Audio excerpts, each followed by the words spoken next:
Well, Labor promised a new style of politics. Have we got what we were promised? The first sitting week of Parliament under this new Labor government certainly looked different. A bigger crossbench and more women on all sides. But did it sound any different? Joining me live now is former Labor advisor and Counsel House, Tom Cameron. Tom, great to see you. There was much made in the election campaign about what was required and what a Labor government would do. I was a bit disappointed by the first couple of question times. It was still pretty shouty. There's still those Dorothy Dixes. It felt like same old, same old. Is that unfair? Yeah, morning, Laura. Look, it's probably fair to say that there wasn't a great deal of change evident in the new politics that the PM and some of the commentary during the election campaign spoke to in Parliament, like in the last recent fortnight. Question time pretty much sounded very much like the electorate's used to. A lot of the debates were pretty take no prisoners, or the political interviews that came out of Canberra during that fortnight tonally sounded pretty similar to what we've always seen. I think it's worth us recognising that maybe it'd be good for the government to think about how it can change some of the tone of Parliament itself. We'll wait and see if that occurs. But there's a few things coming up, and the Jobs and Skills Summit in early September is a really good example. I think you were just speaking to the National Secretary of the AW about the industrial relations system, so what may occur to enterprise bargaining and the like.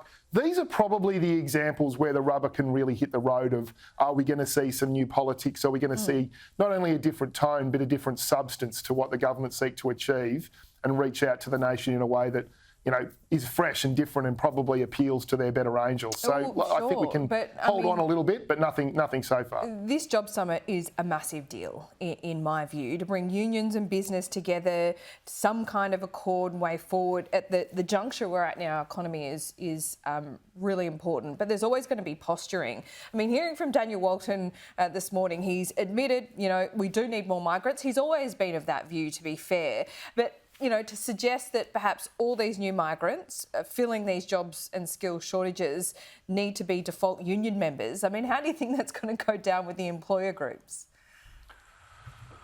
Well, look, I think one of the things we have to recognise as we go into this employment summit and some of the debates that Mr Walton was speaking to a moment ago, one of the things that's really important to understand about the workplace relations nature of this country is it's not inherently a conflict-oriented dynamic. Like, the truth is that there's so many workplaces around the country, well before the pandemic, during the pandemic, and of course now beyond it, that actually work really well together. They collaborate, that they're productive. I mean, yes, we want to see productivity increase, and the Treasurer is very focused on that. But the truth is that, whether they're a migrant-based workforce, whether a domestically trained workforce, and whether the employers, you might say, are particularly politically active or sort of seek to, be conservative aligned, as perhaps orthodoxy suggests a lot of employers are.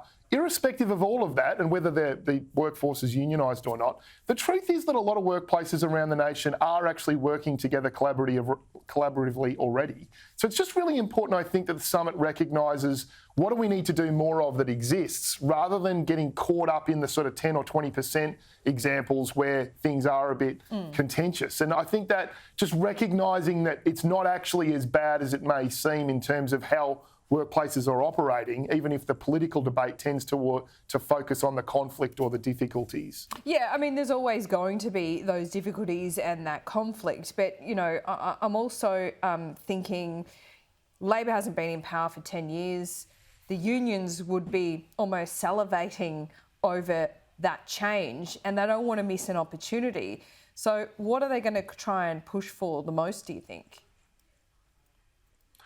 Look, I think one of the things that they're going to really recognise, both from the government end and the employer end, is the reality that the skills system in Australia, for some time now, you might say for at least a decade, and I think in that respect, we've spoken a bit before about new politics. One of the things that would really assist is, for at least over a decade, the skills system hasn't been really working for the economy in Australia, that it hasn't been producing the skills, it hasn't been producing the workforce that the economy, and therefore employers, and our kind of driving force of productivity and progress needs. Now, why I say that it's important to recognise that that's at least for 10 years is bit of new politics, which we've spoken about before, is recognising that the responsibility for that perhaps deficient system in our skills and education system is the responsibility or a fault of both sides of politics. It's not something where it's just blame the previous government and say that sort of ends the story. It really is one where there hasn't been enough focus on how we can improve our skills system for the 21st century for quite a while. Yeah. So I think if that's the attitude that the government take, that employers take, and obviously the employees or prospective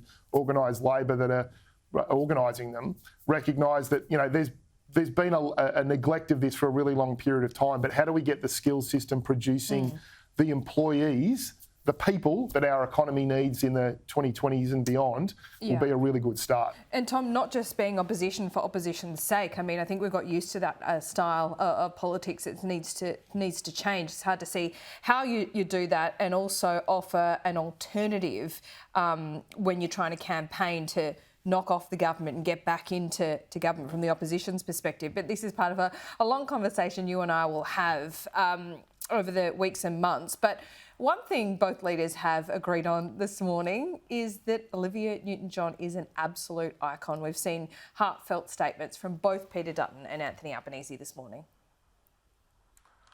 Like, as I think most people sitting and watching this program and right around Australia are reflecting upon, I guess you'd call them moments in time, these spots in time where you reflect, I guess, culturally on what these people, and Olivia Newton-John is such a special example of this, what they actually say about Australia yesterday and then in the future, how we can honour them best. I mean, we lost Bob Hawke recently, Tim Fischer a few years ago, who was a terrific Deputy Prime Minister and National Party leader. And then even people like Peter Thompson, who was a great golfer that really defined so much of our sporting achievement in the modern era. Now we've lost Olivia Newton-John, and I just think perhaps what it gives us pause for thought about in that kind of political or national conversation context is, what do we do now in politics? What do we do as a nation as we debate like what we want our post-pandemic future to look like? What do we do now that helps reimagine a new Australia in the way someone like Olivia was so special and so profoundly important to the new Australia of, 30 or 40 years ago? So I just think it's a moment where we sort of reflect upon losing these chapters in the Australian story. But as we turn the page, how do we look to the 2030s and well beyond it, and how we create that new Australia culturally, politically, and making the place one that we're really proud to live in. So I think that's the best way that we can honour someone very special like Dame Olivia Newton-John. Very well said, Tom. Appreciate your time this morning. We'll speak soon.